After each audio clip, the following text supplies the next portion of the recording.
Hello အားလုံးပဲမင်္ဂလာပါအမဒီနေ့ဒီဗီဒီယိုလေးထဲမှာပြောပြချင်တဲ့အကြောင်းအရာကြတော့အမကိုလည်းတချို့လူလာမေးကြရပါတော့။မတို့ပြည်ပနိုင်ငံတစ်ခုကိုလဲသွားတော့မယ်ဆိုလို့ရှိရင်ဘယ်လို currency မျိုးယူသွားတဲ့လဲUS ဒေါ်လာတည်သွားတာကောင်းမလားဒါမှမဟုတ်လို့ရှိရင်ဟိုသွားမဲ့နိုင်ငံရဲ့ currency ပေါ့နော်ထိုင်းဆိုလို့ရှိရင်လည်းထိုင်းဘတ်ဒီစင်ကူဆိုလို့ရှိရင်လည်းစင်ကူဒေါ်လာပေါ့နော်အဲ့လိုမျိုးဝယ်သွားရင်ကောင်းမလားဆိုပြီးတော့လာမေးကြတာလေးရှိရဲအဲ့ဒါကိုအမဒီခေးသွားခဲ့တဲ့အတွေ့အကြုံအရာအမပြပြပေးသွားမယ်ပေါ့နော်ပထမဆုံးအနေနဲ့လေမတို့ဒီသွားမဲ့နိုင်ငံရဲ့ currency ကိုမြန်မာနိုင်ငံမှာဝယ်လို့ရမရဆိုတာမှာ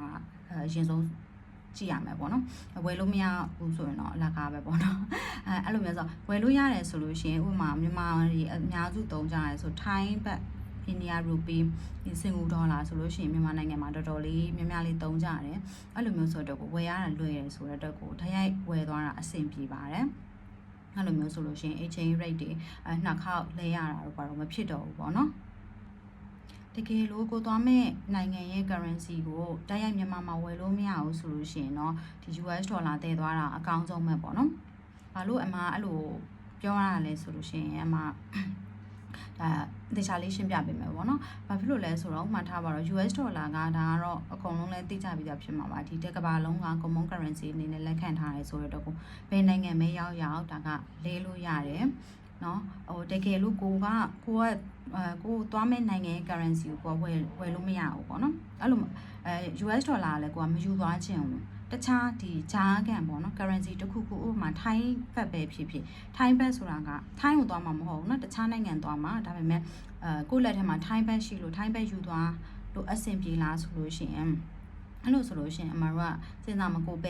သွားမဲ့နိုင်ငံရဲ့အနေအထားကိုတစ်ချက်ကြည့်ရမယ်ထိုင်းနဲ့အိန္ဒိယနိုင်ငံတွေဖြစ်တဲ့ကမ္ဘောဒီးယားတို့လာအိုတို့အဲ့လိုမျိုးဆိုလို့ရှိရင်ပေါ့နော်မြန်မာမှာဆိုလို့ရှိရင်ထိုင်းဘတ်အသုံးများဆိုလို့မျိုးအဲ့လိုမျိုးထိုင်းနဲ့ဒီကုန်းတွေရေးလုံနေတဲ့နိုင်ငံတွေမှာဆိုလို့ရှိရင်တော့ထိုင်းဘတ်ကအလွယ်တကူလဲလို့ရတယ်အဲ့လိုမှမဟုတ်ဘဲနဲ့တခြားပေါ့နော်မထားပါတော့အိန္ဒိယတို့ဒီနီပေါတို့သွားမယ်ပြီးလို့ရှိရင်ဒေဒီလင်္ကာတို့တခြား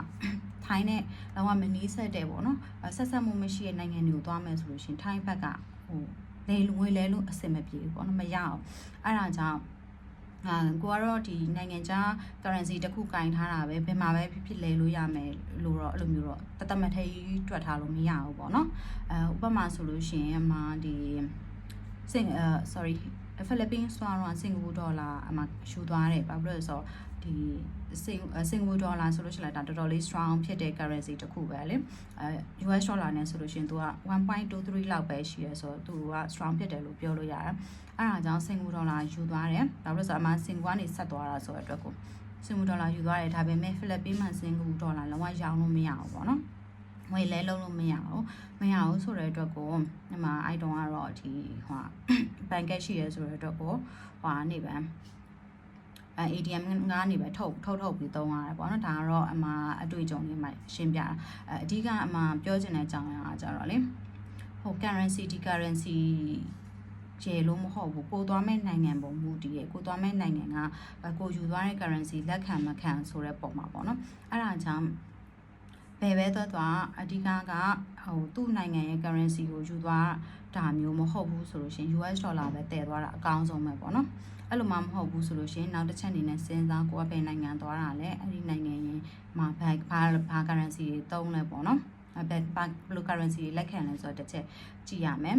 သူများသောအားဖြင့်အိန္ဒိယနိုင်ငံရဲ့ currency တွေဆိုလို့ရှိရင်လက်ခံကြတာများတယ်အမှန်ကပြောသလိုမျိုးပေါ့နော်ထိုင်းဘတ်ဆိုလို့ရှိရင်ဒါမြန်မာမှာသုံးတယ်ကမ္ဘောဒီးယားလာကိုအဲ့လိုမျိုးနိုင်ငံတွေမှာသုံးတယ်ဆိုတော့အဲ့မျိုးလေးတော့တစ်ချက်စဉ်းစားတော့ပေါ့နော်မသေးကြအောင်ဆိုလို့ရှိရင်တော့ US ဒေါ်လာပဲတည်သွားပါနောက်တစ်ခုအနေနဲ့ပြောမှကျတော့ခုနကပြောသလိုမျိုးပဲအိန္ဒိယသွားမယ်ဒီထိုင်းဘတ်ငွေပေါ့နော်ယူသွားပြီးအိန္ဒိယမှာလဲလို့မရပါဘူးမရဘူးတကယ်လို့ရခဲ့တယ်ဆိုရင်တော့မှသူကrate ကတော်တော်ကြီးကိုနေတယ်ဒါကဘယ်နိုင်ငံမှာပဲမဆိုလေเนาะသူတို့နိုင်ငံမှာအသုံးပြုတဲ့ currency မဟုတ်ဘူးဆိုလို့ရှိရင်ရောင်းလို့ဝယ်လို့မရဘူးပတ်စံလဲလို့မရဘူးပေါ့နော်အမှန်ဒီဗီဒီယိုလေးထဲမှာတော့ထည့်ပြီးတော့မပြောသွားတာဒီ strong ဖြစ်ပေမဲ့ဒီအမတို့တိတ်မသုံးကြတဲ့ပေါင်တို့ယူရိုတို့ပေါ့နော်အဲ့လို currency တို့ထည့်မပြောသွားဘူးဘာလို့လဲဆိုတော့ အဲ့ဒါတွေကဒီမြန်မာမှာလည်းတိတ်ပြီးတော့မတုံးကြအောင်ပေါ့နော်တခြားနိုင်ငံတွေမှာဆိုလို့ရှိရင်ဒီ European တွေကလွယ်လို့ရှိရင်တခြားဒီမှာဆိုလို့ရှိရင်တခြားနိုင်ငံသားတွေကတိတ်ပြီးတော့မတုံးကြအောင်အဲ့ဒါကြောင့်အဲ့ currency ကိုတော့ထည့်ပြီးတော့မပြောသွားဘူးဒါပေမဲ့ကိုသွားမဲ့နိုင်ငံကအဲ့လိုမျိုး Europe ဖြစ်ရင်ဖြစ်မယ်တောင်မှမလို့ရှင် Europe အနီးတစ်ဝိုက်ကနိုင်ငံတွေဖြစ်မယ်ဆိုလို့ရှင်တော့အဲ့ဒီ Europe ကတော်တော်လေးအသုံးဝင်တယ်ပေါ့နော်တချို့ဆိုလို့ရှိရင်သူနိုင်ငံရဲ့ငွေတောင်မှလဲစရာမလိုပဲနဲ့ယူရိုပဲပေးလို့ရှိရင်လက်ခံတဲ့နိုင်ငံတွေရှိဥပမာတူရကီဆိုလို့ရှိရင်သူရဲ့ Turkish lira ရှိရပေါ့နော်သူရဲ့ပတ်စံတူရကီပတ်စံတက်ရှိတယ်ဒါပေမဲ့သူတို့နိုင်ငံမှာယူရိုပဲသုံးလို့ရတယ်ပေါ့နော်တော်တော်များများအထူးသဖြင့်ဒီ hotel တွေစားတောက်ဆိုင်ကြီးတွေအဲ့လိုမျိုး tourist တွေသွားလာများတဲ့နိုင်ငံတွေပေါ့နော် travel and tour တွေဆိုလို့ရှိရင်သူတို့ကယူရိုငွေလက်ခံတယ်ဟုတ်အဲ့ဒါကြောင့်အများကြီးလည်းပြောပြီးသွားရေးဆိုတော့တချို့တွေနားရှုပ်သွားမှာဆိုလို့ပေါ့နော်အချင်းချင်းပြန်ပြောရလို့ရှိရင်ပထမဆုံးဖြစ်နိုင်လို့ရှိရင်တော့ကိုသွားမဲ့နိုင်ငံရဲ့တိုက်ရိုက် currency ကိုဝယ်ပါတကယ်လို့အဲ့လိုမှဝယ်လို့မရဘူးဆိုလို့ရှိရင်တော့ဒီ US dollar ပဲတည်သွားပါပေါ့နော်US dollar မတည်ဘဲနဲ့တခြားပေါ့နော်ဒီနှစ်ခုလုံးမဟုတ်ဘူးနောက်ထပ် currency တစ်ခုကိုသွားမဲ့နိုင်ငံရဲ့ currency လည်းမဟုတ်ဘူး US dollar လည်းမဟုတ်ဘူးအဲ့လို currency တစ်ခုယူသွားရမယ်ဆိုလို့ရှင်တော့အဲ့သွားမဲ့နိုင်ငံမှာသုံးလို့ရမရဘူးတစ်ချက်စဉ်းစားတစ်ချက်လေ့လာပြီးတော့မှပဲယူသွားစေချင်တယ်ပေါ့နော်အဲ့လိုမှမဟုတ်လို့ရှိရင်ကိုယူသွားတဲ့ပတ်စံကတခြားမှာလုံးဝသုံးမရပဲနဲ့အဲ့လိုမျိုးလည်းဖြစ်နေတတ်တယ်နောက်ဆုံးအချက်လေးအနေနဲ့ပြောရမယ်ဆိုမြန်မာပတ်စံကိုဘယ်နိုင်ငံကိုမှယူမသွားပါနဲ့လို့ဘာလို့လဲဆိုတော့ဒီ money changer တွေမှာလုံးဝလဲလို့မရပါဘူးနော်ဒီမြန်မာတွေအများစုသွားတတ်တယ်ထိုင်းလိုနေရာမျိုးမှာတော့မှလဲလို့ရှင်ဈေးရမ်းနှိမ်ပါတယ်ဈေးရမ်းနှိမ်ပါတယ်မြန်မာမှာလဲတဲ့ပေါက်ဈေးနဲ့လုံးဝမတူဘူးပဲနဲ့ဟိုပြောရမှာဆိုအလကားတာပုံစံမျိုးပေါ့နော်ပတ်စံလုံးဝတန်ကြေးမရှိရတဲ့ပုံစံမျိုးဖြစ်သွားတယ်အဲ့ဒါကြောင့်ဒီပြီးတော့အထူးသဖြင့်တော့ cash ကိုဆိုတော့ဒီမြန်မာပတ်စံကြီးကထိုင်းမှာမသုံးဆိုတဲ့တကူအဲ့ cash ကြီးကမြန်မာနိုင်ငံရောက်သွားမှာပဲသူကသုံးလို့ရမှာအဲ့လိုမျိုးဆိုတဲ့တကူသူတို့ကလည်းဈေးမပေးဘူးပေါ့နော်ဘန်တူဘန်လဲရဲဆိုတော့တမျိုးပေါ့ဘန်တူဘန်ဆိုလို့ရှင်တော့ဒါအချိန်မီပြန်လဲလိုက်လို့ရတယ်ဒါပေမဲ့မြန်မာပတ်စံကကြတော့ဟို cash ကကြတော့သူမှဟိုထိုင်းမှလည်းမသုံးဆိုတဲ့တော့သူတို့အဲ့လိုမျိုးဈေးဟိုမပေးဘူးပေါ့နော်အဲ့ဒါကြောင့်မြန်မာငွေတော့မယူသွားတာအကောင်းဆုံးပဲပြီးတော့နောက်ဒါကတော့ထပ်ပြီးတော့ပြောလက်စားနဲ့တစ်ခါထပ်ပြောလိုက်တာပေါ့နော်ခုနပြောသလို currency block ပဲ strong ဖြစ်ဖြစ်ဒီလူသုံးနေတဲ့နိုင်ငံတွေပေါ့နော်လူသုံးနေတဲ့နိုင်ငံတွေကိုတွားမယ်ဆိုလို့ရှိရင်အဲ့ဒီ